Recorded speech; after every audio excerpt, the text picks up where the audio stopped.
Vesper service by Noctevoire. Mom and Dad say I'm special.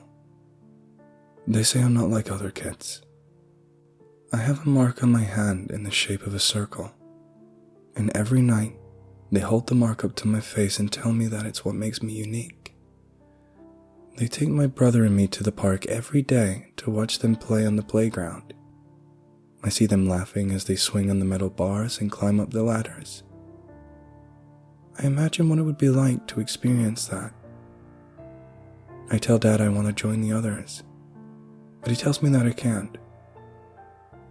Dad says I have a greater purpose. They say I need to stay away from these children. They'll corrupt my mind and poison my heart. Ask why my brother can play in the playground. They say he isn't special like me. I watch the others come and go, and I wish I could go with them. But Mom says I have to save that for the play dates. I haven't done one in a long time, though. Sometimes, Mom goes over to the other parents and talks to them. I don't move. I don't know what will happen if I do. She tells me I should, so I don't. I never hear what they say to each other. My brother always leaves with one of his friends. Mom and Dad and I always sit and wait.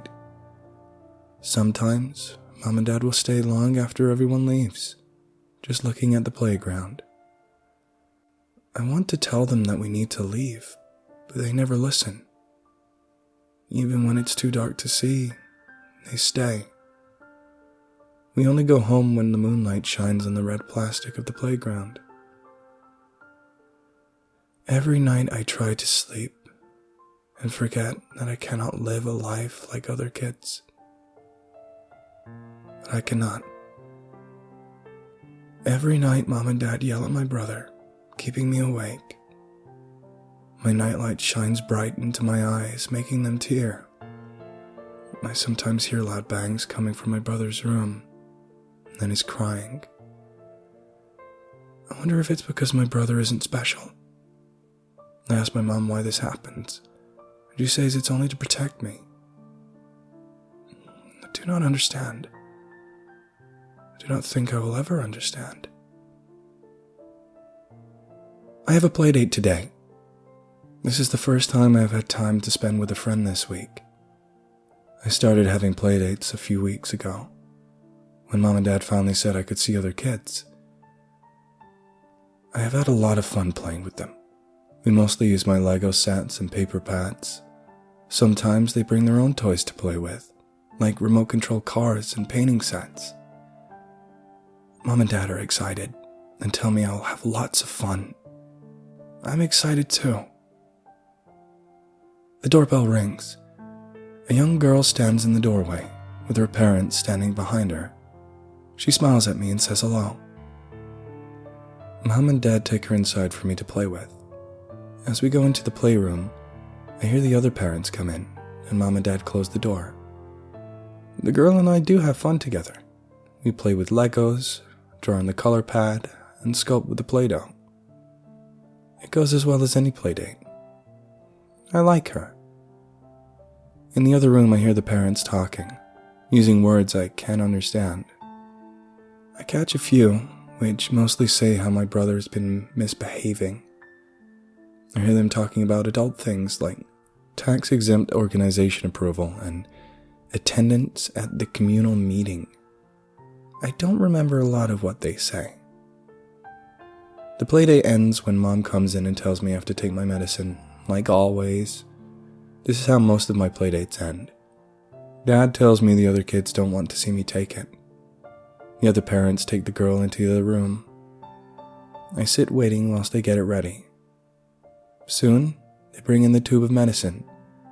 Dad pinches my nose and holds my mouth open whilst Mom pushes a liquid into my mouth. It tastes warm and gooey, and it hurts my throat as I swallow. The mark of my hand throbs as it flows into my stomach. They take me up to my room like always and tell me to rest. I hear the door open and close downstairs, and Mom telling the parents about tomorrow's service. I wonder what will happen tomorrow. Maybe Mom and Dad will let me have another play date? I'm excited. Mom and Dad always use code words when they're talking about something special. I only hear 2 sets of footsteps on the sidewalk outside. As I play with my toys after lunch, my brother tells me that I'm sick. He tells me that I have to take medicine to keep from hurting people. He says that people don't like me. Later, I ask Mom and Dad if my mark means I'm sick. They look at each other and tell me that my mark is a sign of health and goodness, not sickness. They tell me that my brother is unworthy of my gift, and that he's not pure like I am. They say he's just jealous. I climb into bed that night feeling sorry that he cannot be as special as I. As I lie awake, I suddenly hear my door slamming open. A shadow appears in the doorway, light arcing around it. As it emerges, I see it's my brother. He comes running in, holding a knife in his hand. I have just enough time to see his face as he runs towards me. I expect him to be angry as he always is, but I see a terrible, scared look in his eyes. Tears streaming down his face, not out of sorrow, but out of fear. I scream and shut my eyes as he thrusts his hand towards my chest. Suddenly, Mom and Dad are there. They're holding him back, yelling at him and trying to pry the knife from his hands. As Dad drags him out of the room, Mom comes up to me and says everything will be okay. She gives me my medicine, and everything goes dark. I wake up to the sound of many voices chanting at once. I open my eyes to see myself standing in a dark room, naked, on top of a large stone shape. My brother is there. He's lying down below me. His mouth is covered with cloth. He's struggling to free himself from a series of ropes that bind him. Behind him is a row of people I don't know.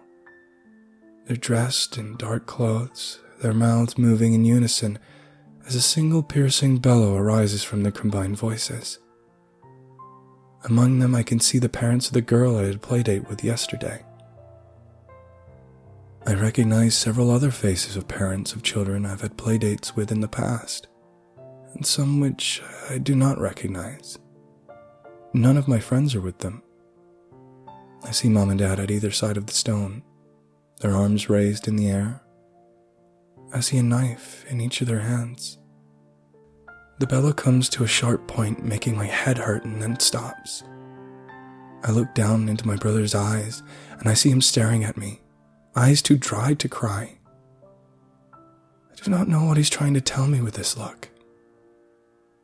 Mom and Dad plunge the knives into my brother, who tries to yell but cannot. All is silent for a moment. Then, the medicine begins oozing out of his body, slow and smooth. My mark begins to light up, like a nightlight inside my skin. I do not remember this happening before. The medicine rises into the air in tiny droplets. My head starts to hurt even more as the liquid floats upwards, forming many tiny streams, all curving towards me. The bellow begins again, this time painfully loud. I grab my ears with my hands and scream as the noise shoots through my ears. I close my eyes and hope the pain will be over soon, but it only gets worse.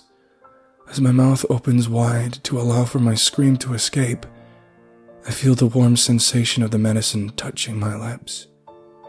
I open my eyes to see the streams floating between my lips. I stare at Mom and Dad and wish for them to make the pain go away, but they look at me and smile, once again raising their arms into the air. The voice gets louder and louder, and my ears begin to ring as I swallow the endless rivers of medicine. And then it stops. All at once, the people fall quiet, and Mom and Dad lower their arms. The pain stops. I look down to see the pale blue shape of my brother, sitting still on the ground. I call for him to stand up, but he cannot hear me. I look at my hand and see the mark is no longer lit. Mom and Dad lift me off the stone to take me out of the room. They help me up a long, winding set of stairs and lead me to my room. I lie in my bed, and they tuck me in. As they kiss me goodnight, they say I have another play date tomorrow. They turn on the nightlight and close the door. I hear them go down the steps and return to the other room, where many different voices begin talking to each other. The noise, it's soothing. As I finally close my eyes and fall asleep, I wonder what it would be like if I wasn't special. I'm glad I don't have to worry about that. I feel like I don't have to worry about anything anymore.